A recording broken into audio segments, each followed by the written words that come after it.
First Mumbai, second Mumbai और अब third Mumbai. The draft में आज हम थर्ड मुंबई की बात करेंगे, यानी तीसरी मुंबई। आपके मन में सवाल हो सकता है कि मुंबई और नवी मुंबई तो सुना है, ये थर्ड मुंबई क्या है? थर्ड मुंबई उस आइडिया का नाम है जो 21वीं सदी में भारत का सबसे मॉडर्न शहर बन सकता है। एक ऐसा शहर जो साइज में मुंबई से थोड़ा छोटा, सुविधाओं में मुंबई से ज्यादा मॉडर्न और देश का डेटा सेंटर कैपिटल कहलाएगा।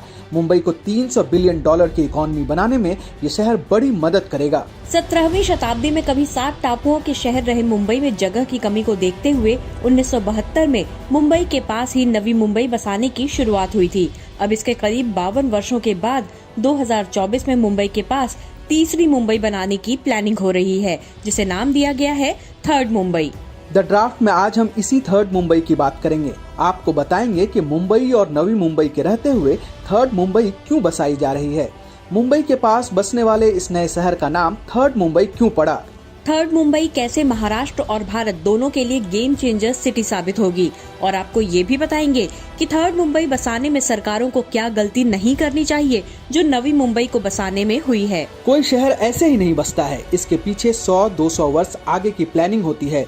थर्ड मुंबई का फ्यूचर प्लान भी कुछ ऐसा ही है जो काफी इंटरेस्टिंग है। इसलिए आप इस वीडियो को पूरा देखिए, जिससे आपको ये समझ आ पाएगा कि भारत में अब नए और मॉडर्न शहर कैसे बसाए जा रहे हैं। आगे बढ़ने से पहले हमारे चैनल को सब्सक्राइब जरूर कर दीजिए, क्योंकि एक एक वीडियो तैयार करने में हम काफी मेहनत करते हैं, और आप जब हमारा चैनल सब्सक्राइब करते हैं तो हम और ज्यादा मेहनत से वीडियो बनाने में लग जाते हैं। मुंबई भारत की आर्थिक राजधानी कही जाती है।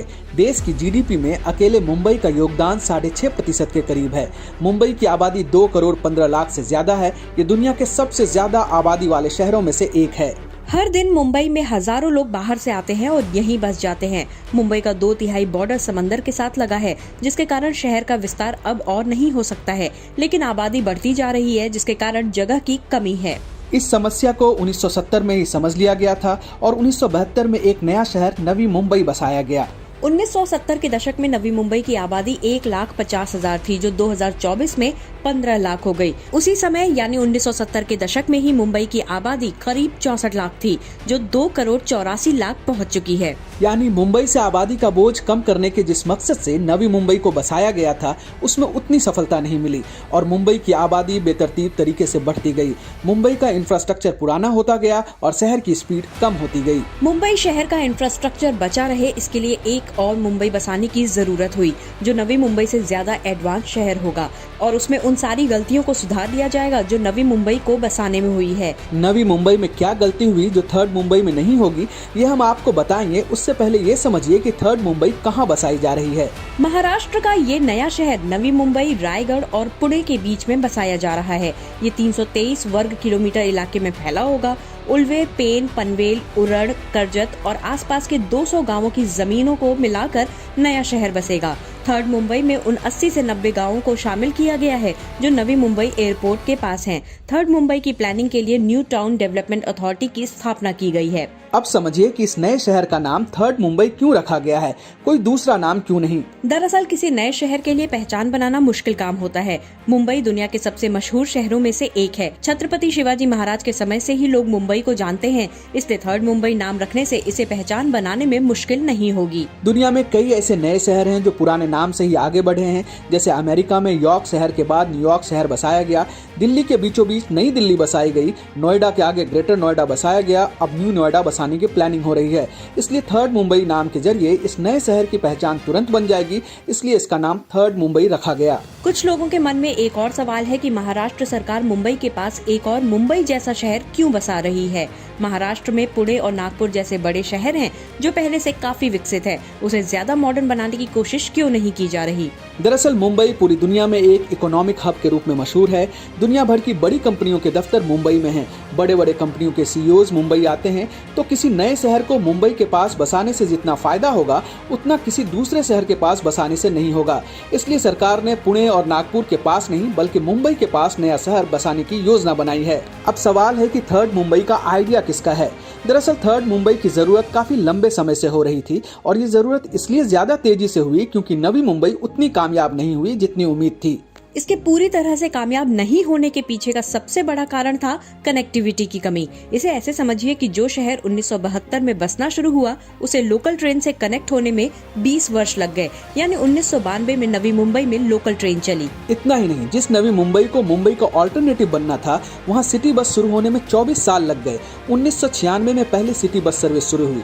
नवी मुंबई के लोगों के लिए मुंबई एयरपोर्ट पहुंचना एक मुश्किल काम था। वहां अब तक एयरपोर्ट नहीं है। 2024 के दिसंबर या 2025 के मार्च में यहां एयरपोर्ट शुरू होगा। नवी मुंबई शहर के अंदर तो कनेक्टिविटी की समस्या थी ही, मुंबई से भी इसकी कनेक्टिविटी काफी खराब थी।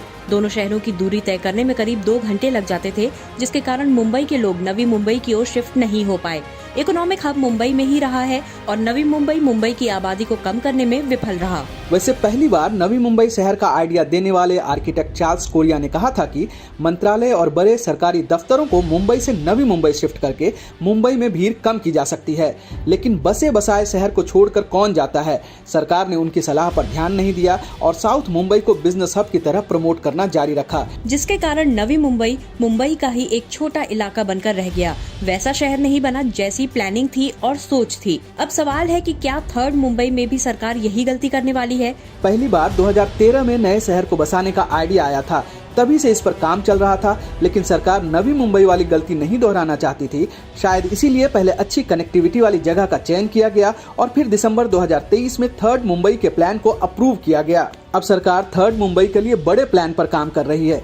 डिप्टी सीएम देवेंद्र फडणवीस का दावा है कि थर्ड मुंबई नवी मुंबई एयरपोर्ट के पास ही बसेगी। मुंबई के बाहरी इलाके में पूरा इकोसिस्टम तैयार होगा। इसी इलाके में इंडस्ट्री 4.0 भी होने वाला है। अब जब थर्ड मुंबई को बसाया ही नवी मुंबई एयरपोर्ट के पास जा रहा है, तो एयरपोर्ट के लिए थर्ड मुंबई को कोई इंतजार नहीं करना होगा। शहर बसने से पहले से ही एयरपोर्ट ऑपरेशनल होगा। इसके अलावा थर्ड मुंबई को एक तरफ से अटल सेतु के जरिए मुंबई से कनेक्ट किया जाएगा, तो दूसरी तरफ से नवी मुंबई होते हुए ये मुंबई से कनेक्ट होगा। थर्ड मुंबई के पास ही देश का सबसे बड़ा पोर्ट JNPT पोर्ट है, जो इस नए शहर को एक्सपोर्ट हब के रूप में भी विकसित करने में मदद करेगा। इसके अलावा दिल्ली मुंबई को जोड़ने वाला वेस्टर्न डेडिकेटेड फ्रेट कॉरिडोर भी थर्ड मुंबई के पास से ही गुजर रहा है। लोकल ट्रेन के लिए मुंबई रेल विकास निगम ने 812 करोड़ रुपए का शुरुआती बजट रखा है। रेलवे ने Panvel Karjat suburban rail corridor की योजना बनाई है। 2025 दिसंबर तक ये कॉरिडोर तैयार हो जाएगा। इससे थर्ड मुंबई में लोकल कनेक्टिविटी हो जाएगी। मुंबई पुणे एक्सप्रेसवे भी थर्ड मुंबई के पास से ही गुजरता है। तो इस तरह से नवी मुंबई में कनेक्टिविटी की जो गलती हुई थी, थर्ड मुंबई में वो होती नहीं दिख रही है। थर्ड मुंबई के आइडिया पर सबसे ज्यादा काम करने वाले महाराष्ट्र के डिप्टी सीएम देवेंद्र फडणवीस के मुताबिक प्लानिंग इस तरह से हो रही है कि देश का सबसे ज्यादा डेटा सेंटर यहीं से ऑपरेट होगा। डिजिटल इकोनॉमी का केंद्र इसी शहर को बनाने की योजना है। महाराष्ट्र में इंडस्ट्री 4.0 का केंद्र भी थर्ड मुंबई ही होगा। यानी ट्रेडिशनल इंडस्ट्री ही नहीं बल्कि एक नया इकोसिस्टम तैयार किया जा रहा है। इसके लिए थर्ड मुंबई के खारघर में सेकंड बांद्रा कुर्ला कॉम्प्लेक्स विकसित करने की योजना है। इसे पूरी तरह से कमर्शियल क्षेत्र के रूप में विकसित किया जाएगा, जो लगभग 150 हेक्टेयर में फैला होगा। यहाँ भारतीय कंपनियों के साथ ही मल्टीनेशनल कंपनियों के ऑफिसेज होंगे। इतना ही नहीं, इस शहर की प्लानिंग में शामिल एक अधिकारी ने हिंदुस्तान टाइम्स को बताया है कि हम इस शहर को थर्ड मुंबई कह रहे हैं। इसमें सभी जरूरी इंफ्रास्ट्रक्चर होंगे जो एक अच्छी तरह से विकसित शहर में होने चाहिए। लग्जरी और अफोर्डेबल हाउसेस होंगे, कमर्शियल स्टोर्स होंगे, डेटा सेंटर्स होंगे, मल्टीनेशनल कंपनी और फाइनेंस कंपनियों के केंद्र से लेकर बड़े नॉलेज पार्क तक विकसित किए जाएंगे। इसके अलावा एक मजबूत सार्वजनिक परिवहन भी यहाँ विकसित किया जाएगा। अब समझिए कि थर्ड मुंबई से महाराष्ट्र और देश को क्या फायदा होगा। दरअसल 2030 तक भारत सरकार ने $8 ट्रिलियन GDP का टारगेट रखा है। इसके लिए अलग अलग राज्य भी GDP में बढ़ोतरी की कोशिश कर रहे हैं। इसी टारगेट को पूरा करने के लिए मुंबई महानगर रीजनल डेवलपमेंट अथॉरिटी और नीति आयोग ने 2030 तक मुंबई की GDP को मौजूदा $140 बिलियन से $300 बिलियन तक बढ़ाने का टारगेट रखा है, जिसमें थर्ड मुंबई गेम चेंजर साबित हो सकता है। लेकिन थर्ड मुंबई को बसाना सरकार के लिए बड़ी चुनौती भी है। ऐसा हम इसलिए कह रहे हैं क्योंकि मुंबई शहर 432 वर्ग किलोमीटर में फैला है और नवी मुंबई 344 वर्ग किलोमीटर में फैला है और थर्ड मुंबई 323 वर्ग किलोमीटर इलाके में फैला है। हालांकि पिछली गलतियों से सीखते हुए महाराष्ट्र सरकार इस बार बेहतर प्लानिंग कर रही है। उम्मीद है कि थर्ड मुंबई को ज्यादा तेजी से बसाया जाएगा, ज्यादा मॉडर्न सुविधा वाला शहर होगा और भारत की इकोनॉमी को दुनिया में तीसरे नंबर पर पहुंचाने में मदद करेगा। द ड्राफ्ट का ये एपिसोड आपको कैसा लगा हमें बताइए। आप किस मुद्दे पर वीडियो देखना चाहते हैं हमें कमेंट में लिखिए। हम जल्दी ही एक टेलीग्राम ग्रुप शुरू करने वाले हैं जिससे आप जुड़ सकते हैं। और हाँ, अगर आपने हमारे चैनल को अब तक सब्सक्राइब नहीं किया है तो इसे जरूर कर लीजिए और अपने परिवार और दोस्तों को भी सब्सक्राइब करने के लिए जरूर कहिए।